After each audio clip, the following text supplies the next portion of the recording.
Welcome to the Total Soccer Show and our latest edition of Take It or Leave It, the show where we get your hot takes and we either take them or we leave them. It's simple. On this episode, we're talking about fun MLS team names, bring them back, Norway's dark horse status, European league alignment, and much, much more. My name's Ryan Bailey. Joining me today to have his hot takes broadcast to the world, the voice of the Western world, Taylor Rockhouse here. Hello, Taylor. The voice of the West. I think that's been a good thing. I feel like that wasn't like some propaganda person during a war. Maybe it was. But either way, I take it as praise, Ryan, I think. I think you are the voice piece of Western society, Taylor. You should take that as with the honour that it beholds. Not at all grandiose billing. Thank you for that. Also here, Graham Muffin. Hello, Graham. Hello, Ryan. If Taylor is the voice of the West, what does that make me? As I'm trying to stifle a cough here. Excuse me. The cough of the North. The professional broadcaster of Scotland. Oh, man. That crept up on me. The voice of nothing, because I can't speak, apparently. Tremendous. That was well timed. Tremendous work by Graham. Very good. Let's start as we mean to go on, Graham. Also here, Joe Lowry. Hello, Joe. Hey, guys. Yeah, that might be the earliest cough in TSS history. Like, I think they should call him Graham Record Holder Ruthven, because I think that is new. We had 10 full minutes of pre-show chat that Graham could have used to cough, and he decided to save it. Which, I mean, keep your powder dry, I guess, Graham. Well done. There we go. Yeah, Graham just chugged a bottle of whiskey. If you're watching on our YouTube, that'll keep him straight. Don't worry. It's I'm hiding the whiskey in this bottle, but you've just... it's a popular cough syrup. Very good. Very good. Wonderful stuff, Graham. Glad to have you here. Glad to have everybody here on this episode of Take It or Leave It. By the way, guys, have you heard word on the street? There is a good way to support this here endeavour if you'd like to. There's a website you can go to Buy on your Graham internet cough device. drops? Yeah. .com? Keep .gov? Graham in whiskey cough drops at patreon.com/Total Soccer Show. It is the best way to support us. You'll get bonus episodes, bonus video, and access to our Discord server where our hot takes are landing from our good Discord friends. Patreon.com/Total Soccer Show. I say we get to it with Take It or Leave It with this hot take from JCO54, which dropped in our Discord. Here we go. Even though there are more spots available, qualification for the USMNT for future World Cups will be more difficult than it was in the 32-team World Cups era due to the increase in talent amongst CONCACAF thanks to increased dual national recruitment and MLS growth. Taylor, what do we think of this? The idea that things are getting harder because soccer's getting better? Is that the general gist of this? I think so. And even with that said, I think I am leaving this one. Like, I think it might get incrementally more difficult, but I think largely it will be the same as it's ever been. Even with increased talent, I think ultimately it will be the U.S. going on the road to hostile territories in which the opponent is trying to make life difficult, trying to sit back and defend and then catch on the break or catch the U.S. being a little bit sloppy. So I think even if there is more talent, I think it's more likely to be more of the same for the United States, and it will require them to elevate and get better in their attack, but ultimately I think it's going to be the same level of difficulty, especially when you look at World Cup qualifying at present in CONCACAF, in which some, historically successful teams that have been at World Cups consistently, Costa Rica, to specifically name one, have fallen by the wayside a little bit, and other sort of newbies or other, I guess, like less successful teams throughout history have risen their game a little bit. But I think it's always going to be around that level, at least for the time being. Yeah, it might be worth sort of recapping how the qualification process has changed, right? Because I had to remind myself of what it used to be and what it will be, because obviously the US, Mexico and Canada being co-hosts has made this particular World Cup qualification process slightly different as well. So previously CONCACAF had 3 or 4 places at the World Cup in the old format, which is to say it was 3 with the possibility of it being 4 through the Intercontinental Playoff. In the new format, that has gone up to 6 direct qualification places, 2 other additional places in the Intercontinental Playoff as well. There's 2 pathways in that Intercontinental Playoff. I believe that actually this draw will have happened previously. I haven't seen that today, so this might have changed since I've taken these notes, but I don't believe the CONCACAF teams are seeded in that draw. So in theory, both could qualify, one could qualify, or neither could. As I say, I haven't seen that draw, so I haven't seen the pathway. But you could be talking about, in theory anyway, 8 CONCACAF spots up from 4 at in the previous format, which just makes me think, like, even if CONCACAF as a region improves to such a level that it becomes more competitive for the US, which I guess is possible, that's a lot of places, and I just don't see in this new format how the US is going to be essentially the 9th best team in CONCACAF. So for that reason, I am going to leave this. Yeah, I 100% agree, even though I also agree with some of what this take talks about, which is I do think CONCACAF is getting stronger.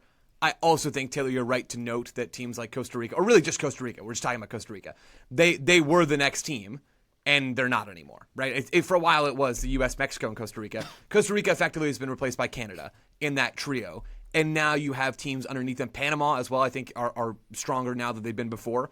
But I think JCO 54 is right on the money when it comes to these teams are improving for even the reasons listed in the take. I think MLS and even USL is developing players in this region. Curacao has players who have played in the USL in their squad that have elevated their profiles in that league, and now they're at the World Cup. Similar things for Haiti. You see similar dual national recruitment to look at the other prong with Jamaica and Curacao and Suriname, probably first and foremost of that trio. Jamaica going after players who are American-born, Jamaica going after players who have really kind of grown up in England, who have Jamaican heritage, Curacao and Suriname doing similar things with Dutch players or players that have ties to the Netherlands, who has a lot of soccer talent. It's all under that same bucket. I think those prongs are 100% right, and I do think CONCACAF is getting better, but this is a things can be two things situation where, number one, CONCACAF is getting better. Number two, it's not getting better so drastically to the point where the U.S. is no longer in a real to the point where the U.S. is going to have real trouble qualifying for the World Cup. I think the expansion of spots that Graham talked about, even if we just look at the auto qualifying spots, going from 3 to 6, I think that increase is the sort of change that should see the U.S. literally never miss out on a World Cup again. I would be absolutely floored. I know we were all floored when it happened before, kind of. It was a slow death by 1,000 cuts sort of death, so maybe we weren't so floored by the end, but we still were. I will be absolutely gobsmacked if the U.S. do not qualify for every World Cup until the United States explodes. Yeah. I don't know. And the other thing is all the factors. So like next Thursday. I mean, whenever works for you guys. Like I can do it. Will you be as gobsmacked as when Gio Reyna started a game last week as well? I would be infinitely more gobsmacked. I just love that I got to say gobsmacked. I think that's why you asked the question. That's a good word. It's a good word. It's a good word. Yeah, Joe. All the kind of like factors you outlined there that lead to the potential improvement in CONCACAF, which I think is entirely fair. I wrote about Suriname for the newsletter last week. I think their story's incredible. Curacao have had a similar route. They might all be getting better, but those factors, like the improvement of MLS, dual national recruitment, if they improve the rest of CONCACAF, the US is going to improve as well, right? Like if MLS gets to a point where it is noticeably and meaningfully improving CONCACAF nations, the nation that is in line to benefit from that most of all is the US. Yeah, so 100%. like I just don't see how this comes to pass. It still raises the age-old problem for the United States of if you're playing teams that are going to, like I assume the majority sit off, defend, frustrate you, make you find a way to beat them, and then you're going into a World Cup where you are playing teams that are going to have much more of the ball and be much more technically proficient. It does still leave you with that conundrum of you can be very good at that against CONCACAF opposition, but you're then preparing to play an entirely different style against stronger opponents, which I guess is where friendly scheduling and the like is still quite important. But overall, I will end up leaving this one, even if I do think it makes everybody marginally better. Graham, DR Congo and Iraq are the seeded teams in the Intercontinental Playoffs. We've got New Caledonia and Jamaica playing each other. I know Graham has a ton of loyalty to New Caledonia. Winner of that will take on DR Congo. And then Bolivia and Suriname, the winner taking on Iraq. There we go. I didn't catch that live broadcast earlier, but I'm glad that I now know how that. Neither did Steve McLaren, Graham. He's not interested anymore. See ya. It was so weird seeing the European playoff draw and not having to care even a little bit about it. That was a novelty for me. Wait, is he out? Did he leave Jamaica? He did. He resigned. Yeah, and reporting is that John Herdman is very interested in taking over that job. So let's keep CONCACAF chaotic, shall we? Is that reporting coming from John Herdman?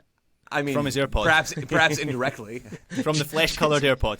John Herdman doing a stand-up in front of the TV announcing that John Herdman has been linked with the Jamaica Post. I like that.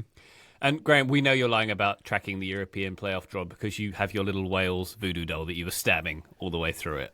So don't lie. Did they get? It seemed to have worked. I honestly can't think who they got. Northern Ireland got Italy. And They've got the Italy path. Yeah. Right, okay. They've got Bosnia, and then they've got the winner of Italy and Northern Ireland. I mean, You isn't the all- Italy path the one you want based off of the last couple theory. of World Cups? Maybe, yeah. Maybe that's possible. There we go. JCO54, thank you very much for your hot take. We appreciate you. Here's one from AJ, also dropped in our Discord. No members of the MMA midfield will start the first game at the 2026 World Cup. Joe, just to clarify, when did the UFC qualify, and is Dana White still coach? Yes. Yep. Still coaching. Again, a good one for the managers. Don't matter. But I think they will be in it. They have to go through some complex pathway. There's like a super pathway where they have to be. Oh, the surely Octagon team. The Octagon qualification process, right? surely a CONCACAF team. That's true, Graham. I want to take this, and I will take the spirit of it, but I will leave the take. Ultimately, that's where I come down. Why do you want to take it? Because I think it's fun and creative. Not because I think the U.S. would be better off. Can you just explain what the MMA midfield is as well, please? Musa, McKennie, and Adams was Thank the acronym MMA. Let's walk through it one letter at a time, shall we? Yunus Musa's out of the picture. I'll be surprised, not gobsmacked, just surprised if he's at the World Cup. Bummer for him. He hasn't just really developed since moving to Italy, and the Atalanta move hasn't gone well, despite immense talent. I think he still is a talented player that I would not give up on. But maybe an MLS team will come calling in the next couple of years, and he'll have a chance to kind of reset a little bit. Weston McKennie, I don't know, man. I still think Poch. I do think ultimately, in my heart of hearts, that Poch really does rate Weston McKennie. I think he and Christian Pulisic are the most likely starters in the half spaces of that 3-2-5 possession shape. Like gun to head, that's what I'm saying. The U.S. is starting with at the World Cup. Sure seems kind of weird how Poch never seems to want him around, though, doesn't it? I mean, Can we Go ahead, Can we Taylor. talk about that for a second? Because I that is the thing that I came away from this question really confused by. Because I similarly, Joe, assume that it is we know what we have in Weston. I feel like that's what Pochettino has said. So we know he can play a number of different positions. We've seen what we need to see. He's going to be in the squad. But then at the same time, if that is your perspective, you can't then get mad when someone is like, oh, you don't have your A-teamers. And then he's like, how dare you? This is the A-team. It's like, well, no, you've said you've left an A-teamer at home. Ignore everything he says. I've said that before. I don't know, man. I don't know. It is a confusing situation. I still have to believe that Weston McKennie is in the plans and is just agreed. we know what he is. We know he's a proven quantity. And then I would say Adams is starting, even if he's mostly fit. But Joe, I'm not sure where you are on that one. Yeah, no, I totally agree. I think Poch really rates Adams. I think he loves Tyler Adams. And Tyler Adams has been able to play major tournaments for the U.S. in his career so far. He's always injured, except when the major tournaments roll around, basically. We saw him at the last World Cup. We saw him at the Copa America. And despite dealing with some fitness issues after the Copa America, still kind of gutted his way through that. So I think we'll see Adams. But the bet is that he will be fit. And that's not a great bet. To go back to McKennie for just a second, I think that's a really interesting way to frame this. The thing that gives me hope for McKennie really being an obvious key piece of Pochettino's team moving forward, and that makes me want to believe him, is that if Pochettino brings Gio Reyna back into camp, if there is anything going on with Weston McKennie, which I've heard nothing, we all we can do is take Poch at his word, although his words do seem to contradict themselves, so I understand where Graham's coming from. All we can do is take Poch at his word. If he's going to bring Gio Reyna back in the fold, surely he can't be icing out McKennie for something off. There's no way that his tolerance is, oh yeah, Gio can come into camp, but Weston, he's done something so crazy that we can't have him around. I don't know. It doesn't seem like that holds a lot of water, even if I am a bit mystified by how Poch has handled that situation. I do think we'll see McKennie and Adams starting in the midfield at SoFi Stadium in June. Okay. Graham? MMA? Yay? Nay? Yeah, I think I'm leaving it. I mean, I said after the October window that I thought I could name 9 out of the 11 players that will start for the US at the World Cup. I still think that is the case, although I'm less sure on McKennie mainly. But I think Adams, I agree with what Joe said on Tyler Adams. I think, despite the fact his last few performances for the US actually haven't been that great, I think Poch really likes him. And so if he's fit, and that could be the biggest thing, is if Adams' fitness holds out for the World Cup. That's always the big question mark with him. But if it does, I think that in itself pops this take. While I do accept that McKennie, particularly with Reyna being back in the scene, which is not something, just to be frank, it's not something I expected to happen when I made that statement about 9 out of 11 players. So that maybe does change the picture a little bit. But I do think Adams will be the anchor at the base of the midfield. So at least one member of the old MMA midfield, which it's weird how quickly that whole unit disintegrated after the 2022 World Cup, because it felt like such a sort of central pillar of the team to build around for at least one more World Cup. And that did not really come to pass, and certainly one of those players has regressed quite badly since then. So that's surprising, but I think we'll see Adams at least. Okay. Taylor, what if we see McKennie not in the midfield? Yeah, I was wondering about that, but I think Serginho Dest seems to have locked down that right side, whatever that situation is going to be. Alex Freeman is in there. Chris Richards is in there. There are other people, maybe Joe Scally even, who knows. So it does seem like it would be McKennie as one of the double pivots, or maybe one of the advanced attackers. It's an interesting one that AJ has done, because I also realize the question is about the first game. So maybe McKennie gets the bench start in the first game, and then he comes in and starts the final two games, and then starts every game en route to the final when we beat Scotland. But I think if nothing else, I think Adams starts again, even if he is mostly healthy. I think he is that important to the team, so I think he goes in, and I still think McKennie is in the plans. There is more depth there, though. There is more depth through the midfield, even with the absence of Musa. And so that's the only one where I could see, like, if Tanner Tessman continues to have a strong season, or I guess hasn't been having the strongest of seasons, but if he continues to be strong for the U.S., and Malik Tillman comes back, and Gio Reyna's still doing things, and Diego Luna's still doing things, there is a lot of competition there. But ultimately, I think at least one of the MMA midfield starts. I want to go back in on Tessman just there super briefly, because I know, Graham, you talked about reading that article in L'Equipe. I think I maybe didn't nail that pronunciation. 4.6 last game. Not great. Yeah, I think that's complete bogus. And I think all those let's boil down an entire player's performance into one number that's done by like one human viewer trying to do an entire game's worth of ratings. I think we can just chuck that all in the garbage. I think a lot of that stems from Tessman had like a somewhat high profile error in a game, and just got rinsed for it by his manager post game, and then got rinsed for it in the media. I've watched a bunch of Tanner Tessman this year. I think he's been pretty good. So, I mean, I don't think he's a guaranteed starter for the U.S. I just wanted to push back on that because, Graham, I heard you say it, and then Taylor, you've said it, and I think that's how narratives get started. I just don't know that it's true. Tessman has a lot of things he can get better at, but I don't think Tessman's by any means had a poor season playing at a good level. He had a great first, and I remember we watched a couple of his games, and I haven't seen any of his recent games for Leon. I just saw the reaction, which was then amplified on social media. It's just that reaction that I'm pushing back against. Like, I think I'm not a fan of the L'Equipe rating system. I'm not a fan of the FOT mob. Like, oh, he had a 7.5. He was pretty good. I don't know. I'm not into that. What I did want to ask you guys is, what is the midfield for Game 1 of the World Cup? Let's assume the U.S. is using that 3-2-5 possession shape, which that's what they've used in 90% plus of Poch's games so far. Who is the double pivot, and who are the two attacking midfield or half spacey kind of players? Do you guys have a read on that? Can you give me a theoretical opponent? Is it a team that's like a stronger European team, or a like perceived weaker team? You think Scotland. It matters, I guess, is the question. Yes, yeah, Scotland. Why not? Sure, Scotland. So you're going to want the ball, I would presume. Yeah. Sure. This was meant to be simpler. So someone who can control Roldan, like for Scotland, I would say Adams and Roldan would be who go for as the double pivot, and then further up the field, TAM midfield, the target allocation money midfield. Yeah, nice. And I would go Pulisic. We get Roldan in, we get Tessman in there. It's the tram midfield. Oh, that's good. That works. Yeah. So Pulisic as one of the half space guys, and then I'm still going to go McKennie, even though there's a big old question mark over him. And if it's a game where you have to do more against the ball, I'll say Germany in this next game. That's probably not a good pick, but you know what I mean. Then I think it's the same, with the exception of Roldan, who maybe becomes.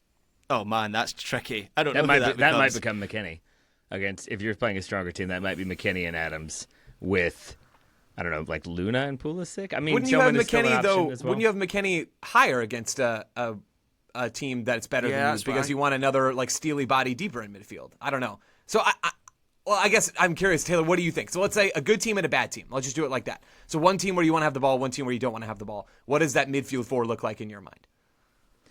It's unfair of me to say this, but like it probably is Roldan, but I'm not sure I love that it's Roldan at the same time. And I think that's just because I think other players could like elevate above what he does, but also nobody has. It's very confusing.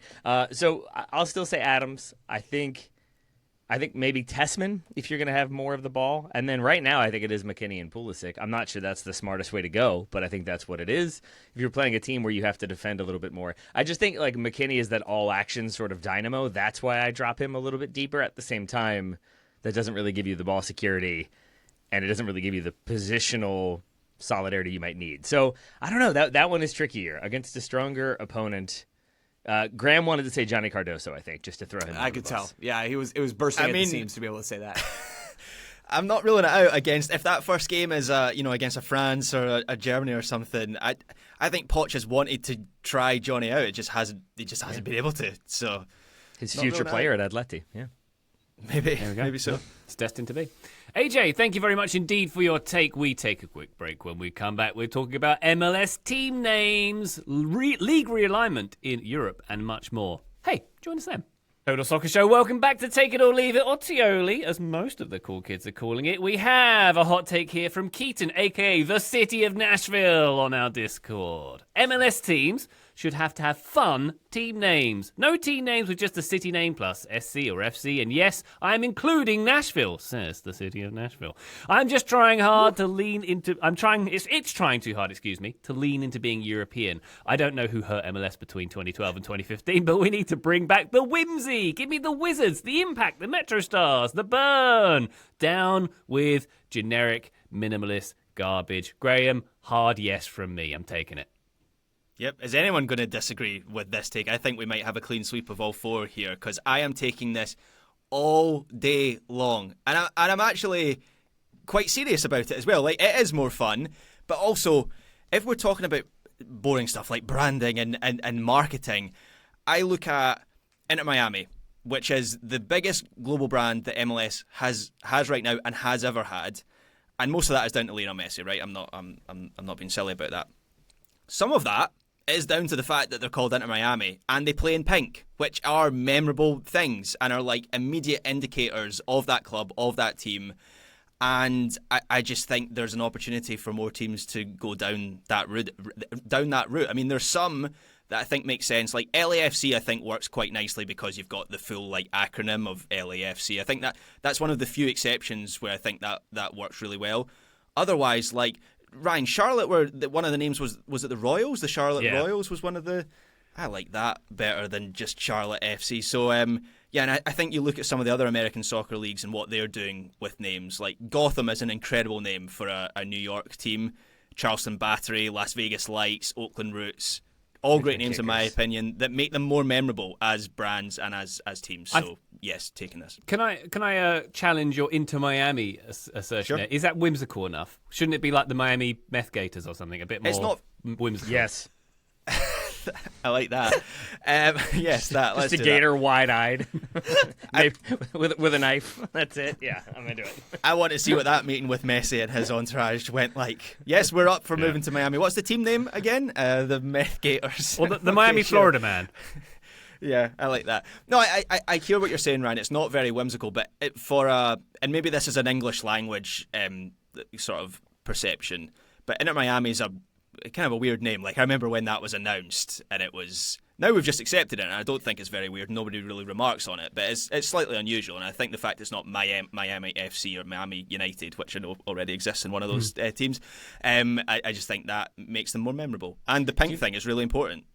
Do you remember the stories that Inter Milan were going to sue them for like patent infringement and trademark infringement? Were those planted stories? I feel like that was planted to like generate headlines and generate some interest. I mean, maybe did they ever settle? They gave them. Who did they give them? Kramaski. We've not seen him for a while. Just a signed offered picture him of up to Messi. the nation of Italy. Yeah. Yeah. I am taking this one as well. Even though I was a supporter or fan of MLS back when I wanted them to get rid of the gimmicky names, when it felt like too gimmicky of a league and the names were too silly and Europeans would come over and just mock the league ruthlessly. And I think there was a time in which I really cared about that and really wanted the league to be more serious and take itself more seriously and have people abroad see it as this like viable league where players could go and you could watch good quality games. And I think we've gotten to that standard, but at the same time, it has become very Eurocentric. It seems like everything is done with an eye towards what is essentially like the least offensive branding. What is the most kind of consistent name is like United and then City and then FC or SC or whatever you want to go with. It feels like it's all kind of gotten very same. And there's a point in which it flips back and suddenly it's become kind of too streamlined, too same. And I think you do need to still have those things that make you stand out, that give you your own flair and your own appeal. And I think to have creatively named clubs that have like more interesting color schemes and logos and the like, I think that's going to pull in Europeans, but people like Graham who like a shirt, but also like to watch different soccer. And I think if you can keep some of the nuance and I guess like local aspect of Major League Soccer while still appealing to a global audience, I think that's the kind of needle you're trying to thread. Yeah, and at the same time, you can't make or break decisions based off of what the European soccer fan wants you to do, right? I mean, there's no merit in that if you're Major League Soccer. That ultimately is not your market. That's not your first and foremost concern.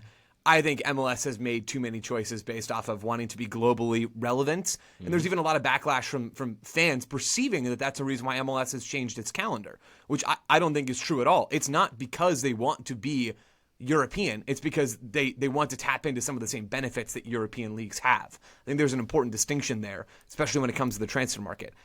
I think MLS has worried for far too long about what the global perception of them is.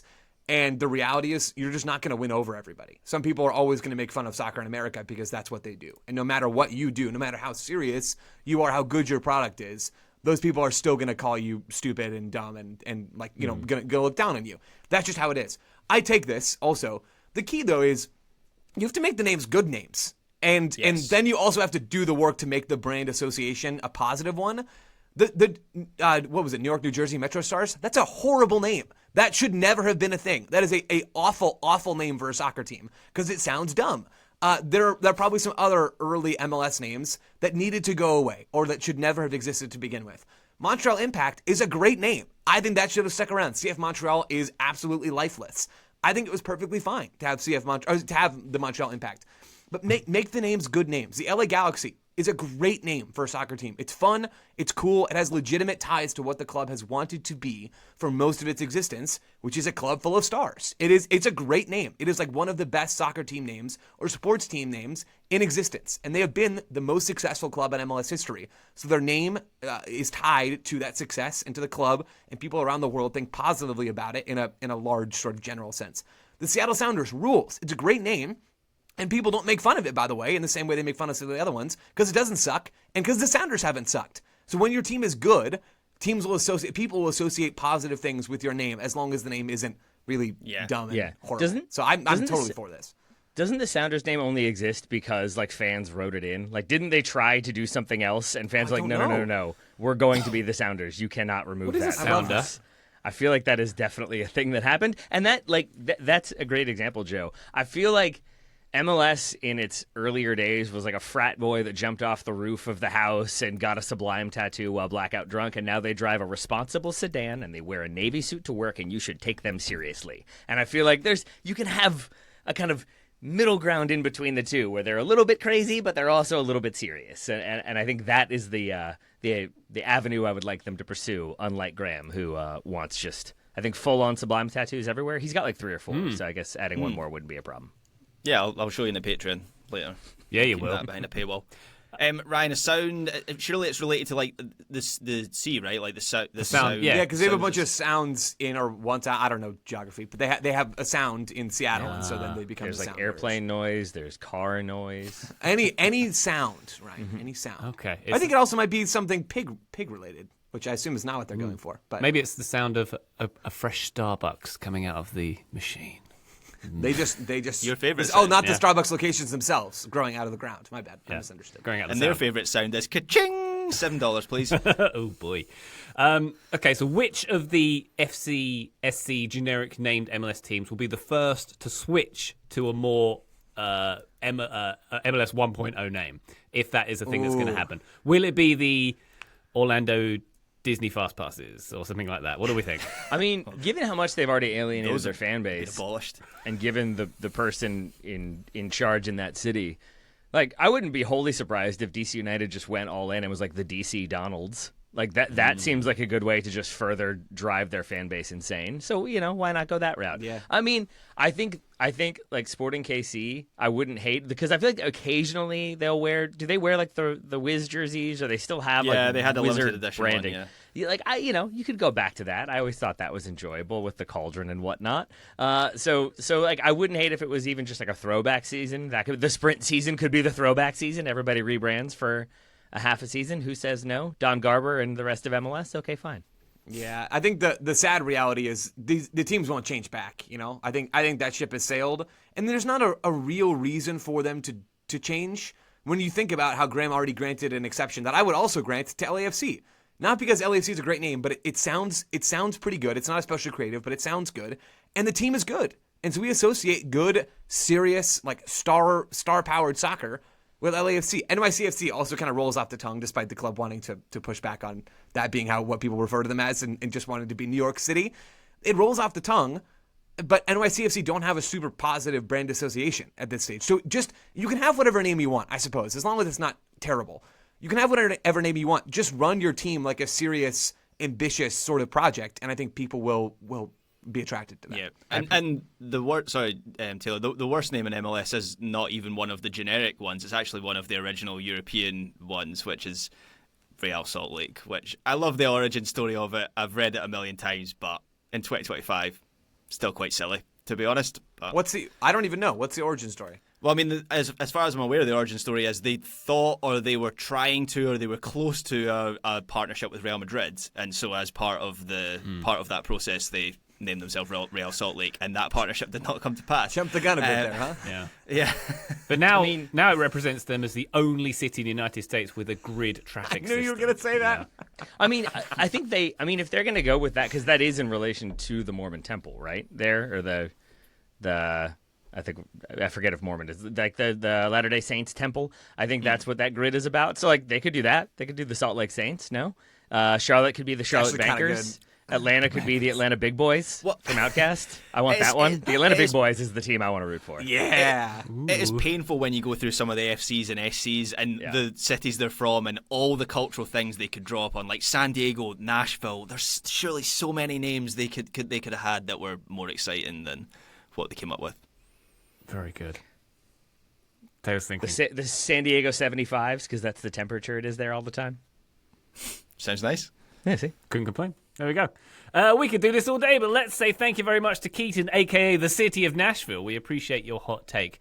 I think we should have a little rest, listen to some goods and services you might be interested in. When we come back, we're talking about European League realignment and Norway as a dark horse. Join us then. Total Soccer Show, welcome back to Tioli. Take it or leave it. Here's a hot take from Texas Husia from our Discord, who says, the European soccer game is in desperate need of league alignment. Okay. Why can't the Basque teams play in France? Why not put Benfica and Porto in La Liga? Rangers and Celtic would give Wolves and Burnley a relegation battle. Taylor, do we buy the premise that the European soccer game is in desperate need of league alignment? Realignment? I think I kind of do. I'm not going to lie. I'm going to take this one, as controversial as it may be, because I think I'm going to build not a European Super League. Well, this is the tricky bit. But a European Super Pyramid. That's what I'm building. And it's not a scheme. Ooh. It's a reverse funnel system. What if once every 4 years, we did a realignment or reorganization with the European Super Pyramid, right? You take the top 24 teams in Europe, you put them in a league, because I would assume at this point you're getting rid of the Champions League. So you can do 24 teams. You can add in a few teams there. Everybody plays each other home and away once. You can make it fun. You could do playoffs if you wanted to. But then the next 24 and then the next 24 and so on. But then you could still keep domestic leagues with the teams left over. You'd need to phrase that differently. But I truly think you could sell Everton supporters on, like, this season you are the top dog. You get to push around the promoted teams from the Championship that fill out the Premier League this season. But the key feature here is that there is revenue sharing as the most equitable version thereof, because I think you're still going to have to convince the big teams with a lot of money. But I think if you truly made it a model where everybody is financially benefiting and making more money from the ridiculous TV rights that you would be able to get out of this, I think it makes everybody richer. It kind of rises all the boats to the rising tide and whatnot. It gives the rich clubs, they get a little bit richer, but then the less wealthy clubs get more revenue and get a little bit more wealthy. And I think that balances it. There are no problems here. This is an obviously easy thing to do with no hiccups at all. Joe, put your finger down. No, I mean, Taylor, I like how you made the Super League, but harder. You Super Leagued to the max. Yeah. And It's Super League with socialism. let's not get it Socialist twisted. League. We all would have watched the Super League if they would have made it, right? Let's be honest with ourselves. We would have had And to. I don't think we would have had to, but I think we would have. We would all also watch the ever-loving crap out of what you just described. Like that got me excited. Don't get me wrong. I think the unfortunate reality is it would seriously harm, if not destroy, domestic soccer in individual leagues, which is also some of the issue with the Super League. But this would do it to the max. I think it's a fun idea, Taylor. I really do like this idea. Even without, we can put it on Max, problem solved. Hey. Or HBO Plus, or HBO Max Plus, HBO Minus. HBO Max I don't Plus know. Go, I think, yeah. There we go. ESPN Select? Yes, Select. Dang, Oh, that costs extra. I'm gonna take this. I didn't build a whole new construction. I just thought we would abduct these teams and put them into the leagues that Texas Husia outlined. But I love where you've gone with it, Taylor. Would this have serious ramifications on domestic leagues in, say, to look specifically at the take, Scotland and Portugal? I sure think so. I'm curious what Graham thinks about it. I think it would be real bad for those countries. But I do think, my perspective as an American, I do think European soccer can become a bit dull narratively, given the lack of parity. That's my big overarching thing that limits me from being all in on European soccer on a regular basis. I recognize that is not maybe everybody's perspective, and that's totally fine. There's a lot going for the best leagues in the world, don't get me wrong. But this would be a narrative shot in the arm, and I think in an institution that kind of needs that, at least a little bit. I gamed it out, and I looked at the Opta Club Power Rankings, which are gospel and can never be wrong. If you put Celtic and Rangers in the Premier League, Opta says that they would be teams 21 and 22 in this new 22-team league, but not wildly off the last few teams. So I do think Texas Husia is spot on about relegation battle. If you add the Portuguese big three to La Liga, Benfica, Sporting, and Porto all become top 6 clubs. So that's what I really want to do, because I think that would be fascinating to see. Would it really hurt soccer in Portugal? Absolutely it would. But would it be interesting? You bet. So I'm in. Why not? Okay. How about you, Coffee McCofferson? I think there are a million different strands to this. So I think if you were to ask someone who is a fan of a Spanish club or an Italian club, you would get a completely different answer to the fan of a Premier League club. And we tend to be quite Premier League centric, because I do believe quite strongly actually that European soccer, club soccer, does need league realignment. I think it's actually in a bit of a crisis when you look at how dominant Bayern have been, how dominant PSG have been in their league, how in Spain it's the big two and occasionally Atleti, and then you have a giant gap between them and everyone else, and the rich are getting richer, and it's becoming harder and harder for anyone to kind of break that status quo. And the Premier League the Premier League went through its own version of this with Man City, but it seems like we've come out the other side of that now. The Premier League is a rarity in that sense. And so, in principle, I'm taking this because of everything I've just said there. I just don't know how, one, you ever convince Premier League clubs to get on board with something like Taylor explained there, because you're essentially asking them to kill their golden goose. Like, even if they are making more money, you're losing the advantage that means Bournemouth can go to Porto and sign their best striker for 40 million euros. Like, you don't have that advantage over the rest of Europe anymore. And I just don't understand how you get to that point. Like, as a Scottish football fan, I go back and forth on the idea of Celtic and Rangers in the Premier League. I personally think the Premier League would actually be better for having them. I think it would be a huge rivalry. It'd be a new selling point for the league to use.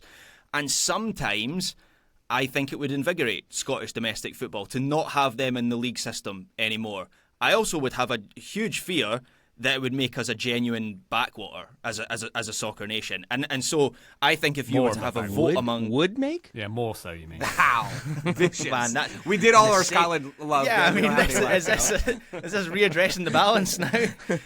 There's going to be more of this. I just think if you were to ask fans in Scotland to vote on it, they would probably vote it through. Like, Celtic and Rangers fans would want to be in the Premier League, and everyone else in Scotland hates Celtic and Rangers, and the thought of being able to win a title or win a cup every season would see that through. There is no chance that the Scottish FA or the SPFL would vote this through. Why would they? They'd be getting significantly poorer, significantly less attention, and the quality of the soccer would be pretty dire compared to what it is now, which is already quite dire. So I in principle, I'm taking this. I just don't know how you come up with something that isn't the European Super League and is of the scale of like the European. What did you brand it as, Taylor? The European Pyramid. Super Pyramid. And it's once every 4 years. The Super There we Pyramid. go. Come on. That's how you do it, because you keep your domestic leagues every 3 years, or for 3 years in a row, and then you get the 1 year of craziness. Graham, if we're not going to do that, we keep talking about like Celtic and Rangers joining the Premier League. I'm down to have like let's each year see which Premier League club could win the Scottish League if they moved in there. Like, would Wolves win? All of them? You think so? This is my question. I think it'd be fun if every league got to vote out one team and move them into another league. Like if the Bundesliga kicked out Bayern for one season and made them go play in La Liga or something, I would really enjoy that. That would be fun for me.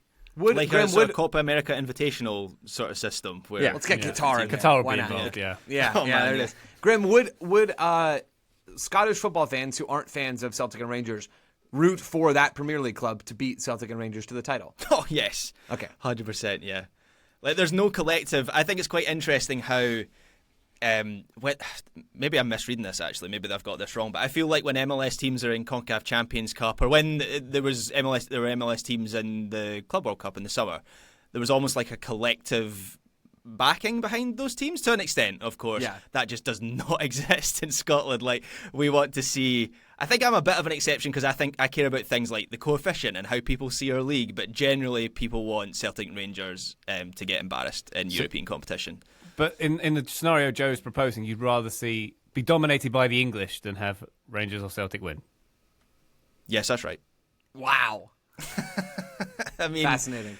They, just to clarify, they've won every title in pretty much every cup for the last 30... Is it more than 30 years? It must be more than 30 years. I've not seen it in my lifetime. up on 40 it, yeah. years. 40 years.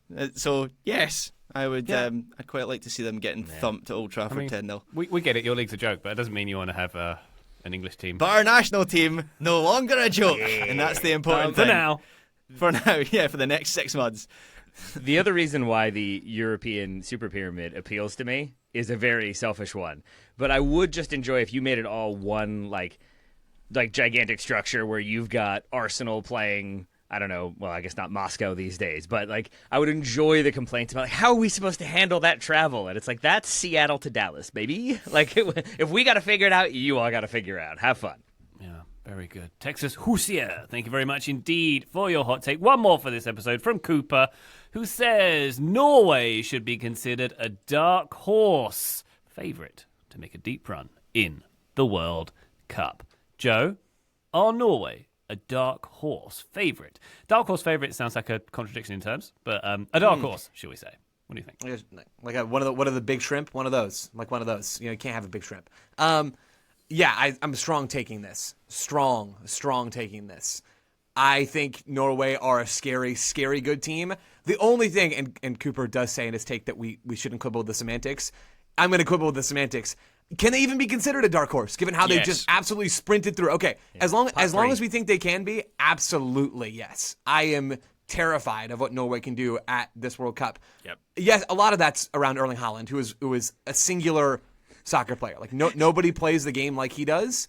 But also, there's a lot more to this team than just Erling Haaland. You have Martin Odegaard. You have other elite attacking players. Alexander Sorloth is in this team. He would be scary enough without Haaland playing also in this team.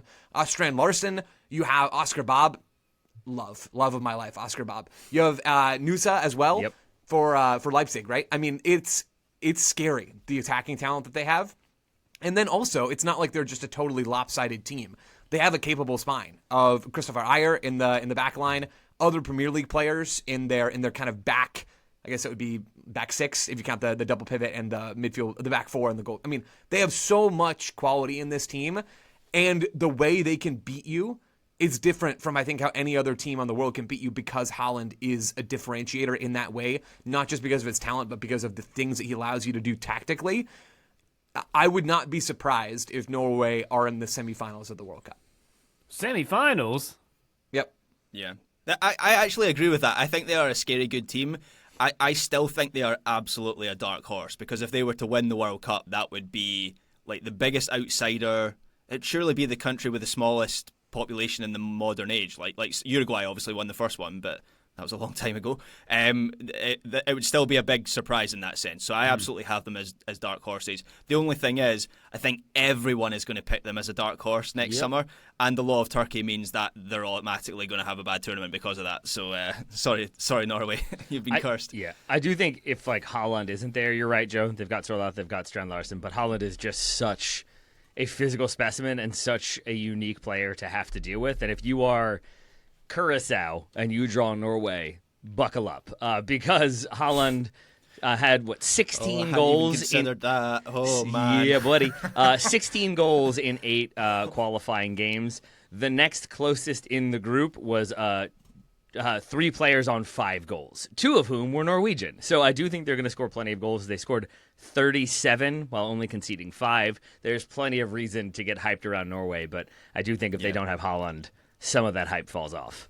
In European qualification as a whole, Taylor, the second top scorer was Harry Kane with 8 goals. Haaland got double that. Poor It's just Moldova. ridiculous. Poor Moldova. But Norway, to get to the semantics of it, Norway have to be a dark horse because was it 98 the last time they went through? That's the last time I remember them being at a World Cup. So Tore-Andre Flo. there we go, Tore-Andre Flo time, or even Leonardson time. I think they beat Brazil in that tournament, in fact. What is it about Norway that continually produces good strikers? Even going back to that team, like Tore-Andre Flo, Solskjaer. Now they've got Haaland, who's on Vikings. another level entirely. But as Vikings, Joe great. says, Strand Vikings. That's it. Yeah. Yeah. They've got Strand Larsen, Raiding, pillaging, like that feels very strikerish to me. But you notice their defense is not as strong historically. Could be on something. They were an ambush fighting people, and that's become the problem now. I thought you were referring to Egil Olsen's famous reign with the Christmas tree formation, which didn't quite work out in the end. Telling that story again. Yeah. Anyway, let's not go there. I will quibble the semantics of dark horse because in the summer, I think Norway's mostly 24-hour light, certainly in Trondheim and the north, so they should be light horses. They're not even horses, are they? They're people. Reindeer? I don't want to say light. Dark people. reindeer? The light people. Graham said it. He did. I've been cancelled. There we go. Cooper, thank you very much for your hot take. We appreciate that very much. We appreciate all of you writing in your hot takes. If you'd like to do so for a future episode, we have a Discord. I might have mentioned it. Patreon.com/Total Soccer Show is where you can get in touch with us. But for now, Taylor Rockwell, thank you very much for your hot take analyses and decisions. My pleasure, my friend, and thank you. Thank you very much, Joe Lowry. We hope to see the Seattle Silly Sausages in the league soon. Yeah, I mean, I really do, deep in my soul. Thanks, Ryan. And Graham Ruthven, thank you very much. Hope your coughing is restricted to non-recording times in the future. Thank you, Ryan Bailey. And listen, thank you very much for joining us on this one. We'll be back on the feed very shortly indeed. But for now, bye!